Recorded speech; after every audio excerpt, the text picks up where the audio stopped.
Welcome to English 2010. I am your instructor, Michelle Zatella, and I'm going to take a few minutes today to show you how our English 2010 class works here on Canvas. Now, at the beginning of every week, I will have a list of assignments here that will be due. So at this course index page or this course homepage, you can see my email address, although you are always welcome to send me a message through Canvas inbox. The inbox button is right here. You can read the course syllabus, the guide for online discussions, and some of these major major projects and information hot links or hyperlinks that you can read right here. But I'm going to walk through this class with you for a little bit so as to point out some of these features. So even though I have the links to this week's assignments always on this index homepage right here, all this information is always available under modules. So click modules along with me, and you will see that I have this class set up so that we have 5 different modules, and this class is set up week by week. So every week there are different assignments for you to work through, and we'll go through these together. You do not need to work ahead, and in fact I would ask you not to work needlessly ahead. So for week 1, this is part of module 1 for orientation. If you click the overview of the course, you can read on this page what this class is about, what we are focusing on, the big assignments for this class. And then you can click next when you're done reading this. The week 1 reading and viewing page, you will see every week we have a different reading and viewing page. And this week you can read, I'm asking you to read the syllabus, the guidelines for the online discussions, choosing an issue, a set of considerations and decisions, and effects that experienced writers use. Now in this class, our focus is a social justice issue that you will be choosing and sticking with the entire semester. We're going to be talking about this in class, so it's okay if you don't really know exactly what social justice means or what topic to choose. There are videos for you to look at, to watch also, including an introduction to the course video that my colleague from Salt Lake Community College, Benjamin Solomon, had created for our class. When you're done with this, when you're done doing all the week's reading and viewing, whoops, I accidentally clicked that, I'm sorry, you can click the next button. For the first 10 weeks of the course, you will be taking a weekly quiz. And these quizzes feature questions related to the week's readings and viewings and the course overview. So each question is worth 1 point. You can have multiple attempts. The quizzes aren't timed.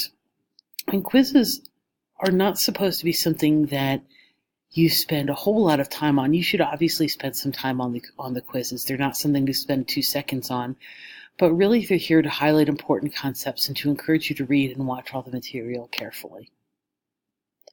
When you're done with the quiz, you can hit the next button. Many weeks we will have discussions in class. As you know, I also teach this class as an online class through Slick, and our discussions are a weekly task that all my online students do. In many cases, we will have our discussions in person, but sometimes we will have discussions online because I would like you to have the opportunity to interact with students in other sections of this course. So this particular discussion, again, is meant to introduce you to some of the key concepts of this class. In many discussions, there will be articles for you to read, maybe occasionally videos for you to watch also. And often they're related to this week's readings and viewings. You might be asked to take another look at the week's reading and viewing before creating a post. There are 2 discussion posts that every time we have an online discussion that you will be responsible for taking care of. The first post, your primary post, should be at least about 200 words. And those posts will always be due on Wednesday. But when you respond to your classmates, which will be due generally by the following Friday, or in this particular case, this was due Sunday, I gave people a few extra days for this, you should comment on at least one of your classmates' posts. and your responses should be at least about 100 words. But please avoid just saying things like "good job" or "hey, that was really interesting."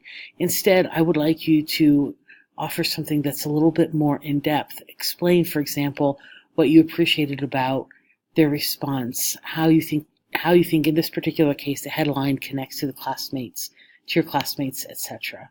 And you can see all the posts that students had created for this particular discussion. When you're done, you can click Next down at the bottom. Since this was the first week's assignments for this class, there are some introductory assignments that I would like you to take care of so that you will be set up for the rest of the class.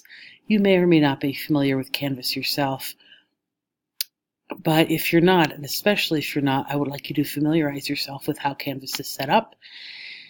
You can change notification settings, especially if you're somebody who needs a lot of notifications, or if you're somebody who, maybe like me, if you're pretty familiar with Canvas at the moment, you don't need a notification sent to text, email, and all sorts of other places. But do make use of these notifications in some capacity, however it is that this will help you. This is for your ePortfolio page and English 2010 page setup. We'll talk a little bit more about that in class. And then you see we're on to the overview of Module 2. Module 1 was only a week long and was really meant to introduce you and orient you to the class. In some cases, though, you'll be submitting an actual assignment to the course also. For example, in week 2, you're going to be working on your flash memoir. So near the end of January, in this particular case, if you click on the draft flash memoir, you'll see that there are links for the project instructions. If you click that, this will take you to a page that explains what the flash memoir is, what I'm looking for, etc. You'll be peer reviewing each other's works. You can see student examples of previous flash memoirs. And when you are done with your draft, after reading all these instructions also, you can read some of the criteria for the assignment.